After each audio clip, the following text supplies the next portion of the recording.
गुरुर्ब्रह्मा गुरुर्विष्णु गुरुर्देवो महेश्वर गुरुर् साक्षात् परब्रह्म तस्मै श्री गुरुवे नमः। तो मल्लाह गुरु है, इसमें सभी लोग जब भगवान श्री रामचंद्र जी वनवास को जाते हैं तो नदी पार कौन करता है? मल्लाह। इसलिए आप लोग राम जी के शुभ चिंतक हैं। अगर मल्लाह नाव से इस पार से उस पार भगवान राम को नहीं ले जाते, मैया सीता को नहीं ले जाते, लक्ष्मण जी महाराज को नहीं ले जाते, तो राम जी यही पार अटके रहते। अब बताइए, एक भगवान को, ईश्वर को एक मल्लाह की सहायता लेना पड़ता है।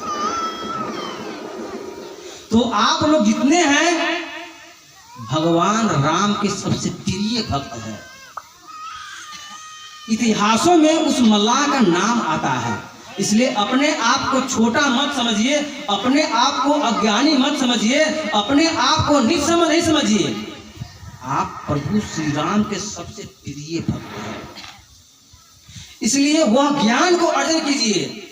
जब आपके पास वह ज्ञान की प्राप्ति हो जाएगी तो आप मल्लाह नहीं रहेंगे, आप मछली नहीं मारेंगे। जिस प्रकार से हम वाणी का प्रयोग कर रहे हैं उस प्रकार से आप भी वाणी का प्रयोग कीजिएगा, आपका जन्म तर जाएगा। तो हम कह रहे थे आपको मल्लाह गुरु कैसे है, तो मल्लाह को देखते होइएगा। आप शायद इसमें से बहुत लोग हमारे उस जाति से आते हैं, तो मल्लाह को देखते होइएगा। मल्लाह को मैं गुरु कैसे माना हूँ, तो मल्लाह गुरु है। अभी आपको दिखा रहा हूँ। तो जब मल्लाह, दीदी जी इधर साइड, मल्लाह जब मछली मारने जाता है तो कौन सी लेके जाता है? जलिया।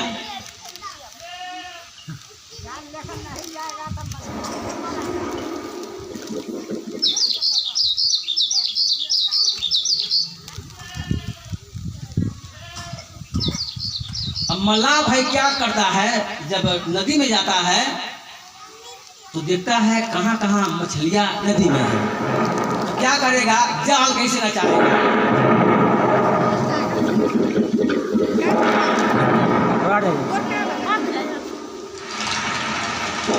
अब क्या करेगा? इसको धीरे धीरे धीरे धीरे धीरे धीरे धीरे धीरे धीरे धीरे धीरे धीरे जाल के खींच कर ले आता है सुखला में। लाता है ना।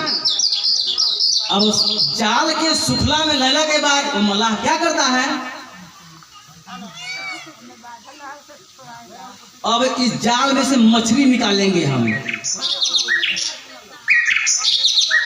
रोहू है, बुआरी हो, गैंचा हो, पोठिया हो, झिंगा हो, कोतरा हो, अलग ओकरा हम बर्तन में रख लेंगे। और जाल में जो कंकर, पत्थर, लोहा, घोंघा, बिछुआ आता है उसको क्या कहता है? मल्लाह। अब मल्लाह मछली रख लेता है और समोसा, घोंघा, कोकरा, बिछुआ के फेंक देता है। तो मल्लाह मछली को रख लिया और घोंघा, बिछुआ को फेंक दिया। उसी प्रकार से हमारी कार्यक्रम होती है चेतना अनुभूति केंद्र के द्वारा।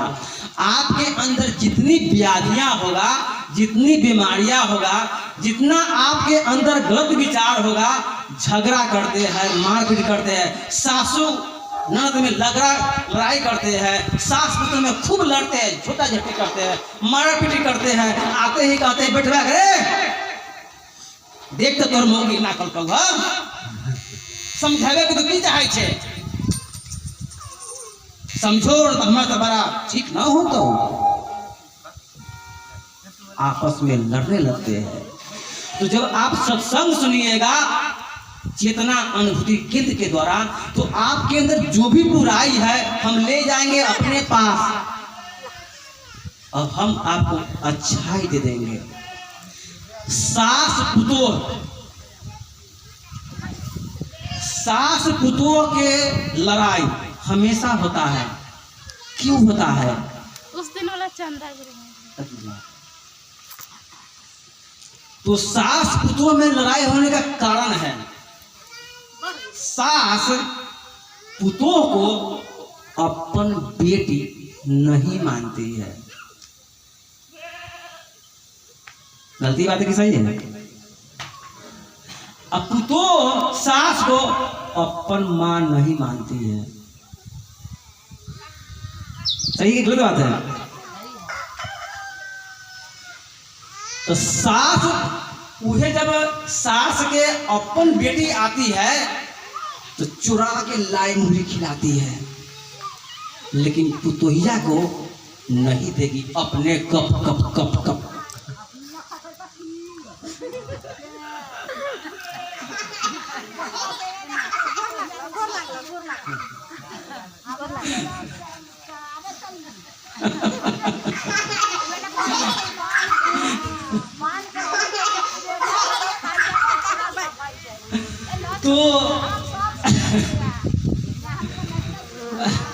तो अगर देखिए हम आपके गांव में आए हैं, न आपसे हमको चिन्हा है, न परिचय है, न हमरा जानते हैं, न आपके जानते हैं।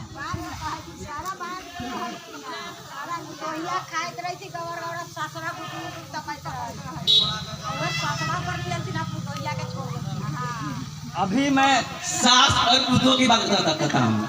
तो देखिए ज्ञान अगर आपको है तो संसार में कहीं भी आप पूजनीय हो सकते हैं। विद्यामित्रं परवासेषु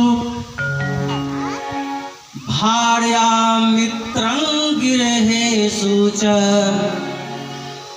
रुग्णस्य औषधिमित्रं धर्मो मित्रं मृतस्य।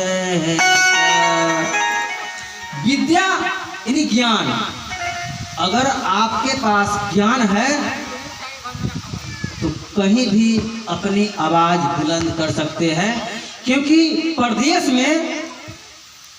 में ज्ञान काम आता है। ज्ञान और दूसरा दौलत। परदेश में आप कितना सुंदर है, कितना कपड़ा 5 लाख के है, 3 लाख के सोना चांदी है, वो आपको काम नहीं आएगा। लेकिन आपको अगर ज्ञान है तो कहीं आपको काम आएगा। इसलिए कहा गया है विद्यामित्रं परवासेषु भार्यामित्रं गिरहेषु रुग्णस्य औषधिमित्रं धर्मो मित्रं मित्रस्य। माने परदेश में विद्या मित्र होता है और घर में एक पति के लिए, एक पत्नी के लिए पुरुष मित्र होता है। जब हम बीमार पड़ते हैं तो मेरा मित्र होता है दावा, और जब हम मरते हैं तो हमारा मित्र होता है धर्म। फलनिया कैसन रहे, चिड़निया कैसन रहे, ओकर नजर ठीक न रहे, वो तो बोलते मात्र इन्ना हुआ रहे। और उसी में कुछ ऐसा भी लोग हैं, फरनिया मर गए, बड़ा दयालु रहे, कभी ओकर जती तो बेगर चाय पिए आगे रहती है।